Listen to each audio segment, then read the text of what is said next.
Hello, fellow risk takers, and welcome to my worst investment ever. Stories of loss to keep you winning. In our community, we know that to win in investing, you must take risk, but to win big, you've got to reduce it. And I bet you're exposed to investment risks right now. To reduce it, go to myworstinvestmentever.com and download the risk reduction checklist that I've made specifically for you based on the lessons learned from all of my guests. Fellow risk takers, this is your worst podcast host, Andrew Stotts from A Stotts Academy, and I'm here with featured guest, Dror Tamir. Dror, are you ready to rock? Absolutely, always. let me introduce you to the audience. Dror is a serial food and nutrition entrepreneur with one exit under his belt. His passion is to improve the health of children and families through better nutrition. He is a 19-time international innovation and sustainability award-winning entrepreneur and has held various positions with several Israeli and international companies over the past 30 years after a career at the Israeli Navy. Dror is the CEO and co-founder of the startup Hargol FoodTech. The company is dedicated to the development and production of alternative protein ingredients that are healthier for humans and more sustainable to grow. The company is the world's first commercial grasshopper protein producer. Dror, take a minute and fill any further tidbits about your life. I think you said it all, almost. I would just thank you for the introduction, Andrew. And I would just add that I was born in a kibbutz in Israel. And my grandfather was the chairman of that kibbutz. As the chairman, he established two food companies. One is called Galam, the largest corn processor in Israel today. He was also the first CEO of that company. And then he established Ambar, which is today the largest feed producer in Israel. He also served on the management team of that company. However, I give the credit to my personal passion to food, agriculture, and industry to my grandmother, because she was the cook of the kibbutz. And as a very young boy, she used to wake me up at 4 a.m. and drag me to the kitchen to crack thousands of eggs and feed everyone. And I would just add that from that period at the kibbutz, as a young boy, I remember stories of my grandparents about the 1950s. Israel used to suffer from both food security and locust swarms flying in and destroying all the crops. While the kibbutz members used to run to the fields and scare the grasshoppers away, they saw other Jews, Yemenite and Moroccan Jews, coming to the same fields with sacks, collecting tons of grasshoppers and eating them. So I learned at a very young age that grasshoppers are food for many people around the world and that they are the only kosher insect out there. And 35 years later, when I was looking at the alternative the protein challenge around the globe, the solution was waiting for me. I knew I have the solution. That's a great story. And in fact, here in Thailand, we have push carts with people selling fried bugs. So yes, it's not an uncommon thing. I remember many years ago going to a village in a pretty poor area, and I saw a lady with a little bag over her shoulder that looked kind of like you would keep fish in there. It's like a basket. And then she had a little net, but she wasn't in a pond. She was really at a puddle, a big puddle, very, very shallow. And then she had this little net, and she was catching something. I asked her to look inside, and I looked in, and it was just these little bugs that were on top of the water. I forget what they're called, but she had about, probably 50 of them in her bag. And she looked at me and she said, "That's dinner." Why not? Hey. 2.5 billion people across the world consume insects as part of their diet, knowingly. The rest of us also consume insects, but we don't want to know about it.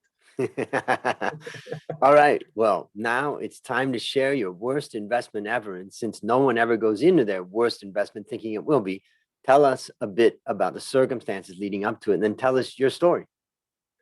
Well, first, I start by saying that, you see, I invested all my resources for the last 6 years in insects, and it is not my worst investment.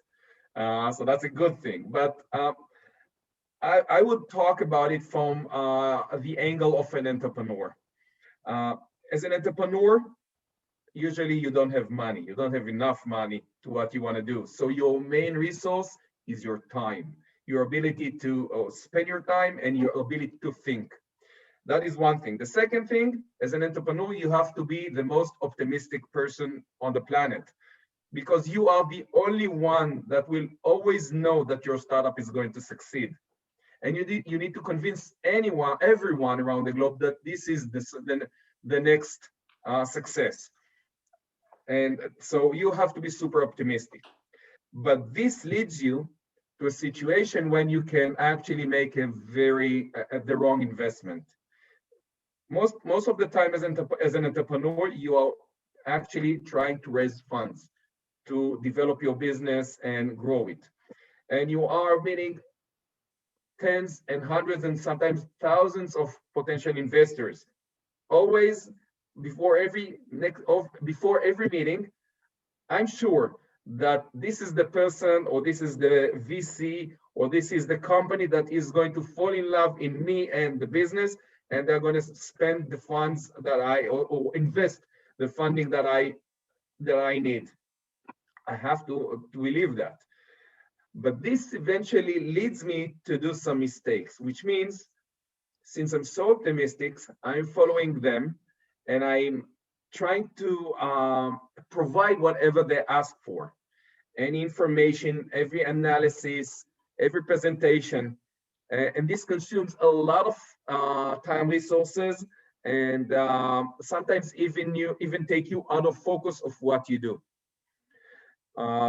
And too many times I found myself wasting a lot of time, a lot of resources, and eventually receiving no investment. So, which brings me to not to square one, but actually to take a few steps back, because that time cost me a lot of money. And I want to share with you a specific story of a lead investor. In one of our previous rounds, we had a lot of interest from investors. One of them approached us and said, we will be your lead investor. From day one, they said, we're going to invest 70% of the funds that you need. And that's exciting. Oh, that was amazing. These are the guys that we want to work with. We discussed with them the valuation. We discussed with them the terms. We discussed with them what will be the plan. And we went into due diligence, the longest due diligence I ever had, 8 months of due diligence. Now, part of the due diligence, which the due diligence meant that we had to answer tens and hundreds of questions of every aspect of the company, which is part of a due diligence. That's the cost of trying to raise money. But another part of that specific due diligence included discussions with experts that they hired about the heart of the company, the main know-how. And I must say, it made me feel really uncomfortable, because it meant we need to share with persons that will never have any relation with our project and may even become competitors, because we're going to provide them a lot of know-how that they do not have right now. So I did not feel comfortable, but we need the money. We have to open the books and show what we do. And we had those discussions, very long discussions, and eventually received positive recommendations. And after this very long time, after 8 months, and it was time to the moment that you say, show me the money, they said, we are going to invest the funds that we promised, but at a third of the valuation we discussed, which was unacceptable for us. They actually used the pressure we got into because of losing all that time. And things got even worse than that, because while discussing with them and going through the due diligence, we had discussions with other investors. And since those were supposed to be follower investors, we did not negotiate with them the terms. We just told them we have a lead investor, we will agree, what the valuation will be with them. You are going to enjoy the same terms. So these guys signed the SPA, the investment documents, and we're just sitting and waiting for us to finish the due diligence and that process. So at the end of the 8 months, we got back to them and told them, listen, we have no lead investor. Let's move forward with what you did. And the result was horrific. They just pulled their agreements. They decided not to invest, and we were left with nothing. And of course, after wasting over 8 months, the runway was getting very close to zero. So I think the 8 months of horrible due diligence was my worst investment ever. And since then, I learned if things are not moving forward, I'm not going to invest too much time. So let's talk about what you learned from this experience. Imagine there's a lot of startups out there that are listening to this interview and that will listen, and they're in the same exact boat. And I'm just curious, like, how would you list out the lessons that you learned? Well, I would say that there are a few lessons that you can learn from that. First one, as much as you are optimistic, it's crucial to bring in another person from your team that will be your devil advocate, that will tell you, listen, you're wasting your time, they're not going to invest. That he will ask the hard question that you personally are not able to admit. So that will be my first lesson. Don't do it on your own. Have someone joining you and actually showing you the mirror. You're not going to get money. Move to the next one. That's the first. Don't do things on your own, and that's also relevant for any aspect of your startup. Have good people joining your trip. Second thing is that I learned, you can't chase investors too much. You can apply too much pressure. If you apply too much pressure, they learn, they feel that pressure, they will not invest. So if you try too hard with an investor, as we did, eventually they will not invest because they feel this weak spot and they can actually offer you a deal that you will not expect or accept. So again, think how much pressure you want to apply and take your time. And if they do not come back to you, probably they don't want to invest. It's such a challenging, it's a dilemma, because on the one hand, you want to work with them and all that, but on the other hand, you've got to be a little bit tough with them, but you can't be too tough. And so many things that I think about. Maybe I'll share a couple of thoughts I had from your story. I think the first one is, time really is money in the case of a startup. I remember myself working in, investment banks, Citibank and other places. And if you have a bad day and you don't do any work, no problem.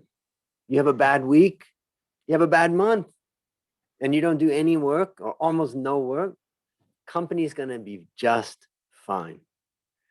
But when it comes to a startup that has very limited resources, time really is money. And if you get caught up in something like this that takes you away from the business, it really is like spending money. And so the buyer may say, well, he can try to push it out, but the reality is that time truly is money in the case of a startup. The second thing is something that you didn't mention explicitly, but it's something that I've felt myself in my own startups and also from things that I would say. And I say, we always talk about a runway in a startup. And when we talk about a runway, we want to have as long a runway as possible. And that means enough money that we can get this plane off the ground. But that's not the runway that I think about anymore. There's an emotional runway.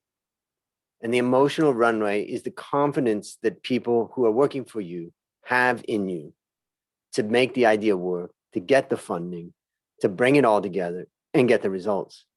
And this type of thing, dragging this out, can really damage the confidence. And that causes the emotional runway to be even tougher.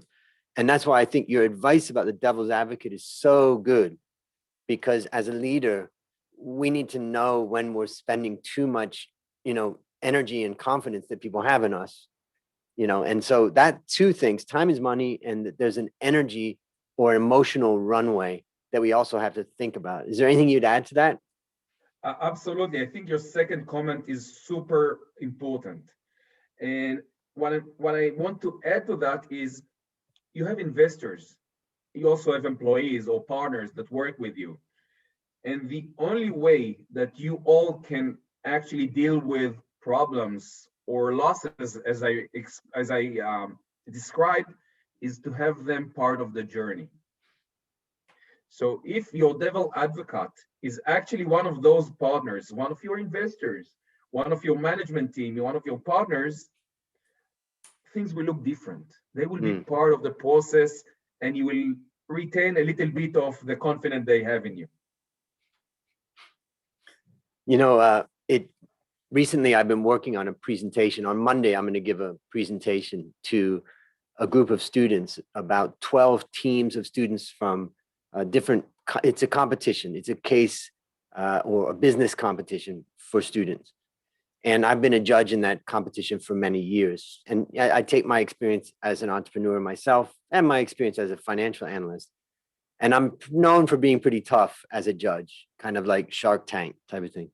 Well, these competitions have been recorded. I've been doing it for more than 10 years now. So I went back to the recordings, and I got 216 questions that I asked, each in a separate clip that I cut out. And then I classified them into different categories: questions about marketing, questions about finance, questions about operation. And I've come up with 24 questions that you need to answer. In this case, for my lecture on Monday, it's going to be to win a case competition. But the reality is that it really is all about, it's the same thing, whether you're raising capital in a case competition or in reality. And I just was thinking about how challenging it is, because even when you think you've got a good presentation, you've got a good, your documents are good, there's still a lot of due diligence. And you really remind me of that. And that's that's the challenge. Yep. I want to add something to what you just said. Yes, there are a lot of questions, 24, maybe even more than 24 questions that you have to have excellent answers to. But the thing is, as much as your answers are good for you and your business the way you see it, they may not be good answers to the person that is sitting in front of you, to that investor. Maybe they are looking at different business models. Maybe they're looking at different categories. So as an entrepreneur at the beginning, I was trying to update or adjust my answers to what the other person is looking for. And I found out that it's not the right way to go. I need to stick to what I believe, to what I think the business should be. Doesn't mean that I shouldn't listen and do the adaptations, but still stick to what I believe in. And if the right partner is there, we'll have a partnership. I love that. It's a good fit for in any case. I think the word that's a good word in this case is authenticity. You're authentic about what you're doing. You're on a mission and you're doing the best you can, and you're inviting that investor to come with you. You may have discussions, you may get support from them, they may get things from you, but ultimately you're the one leading the vision. So yeah.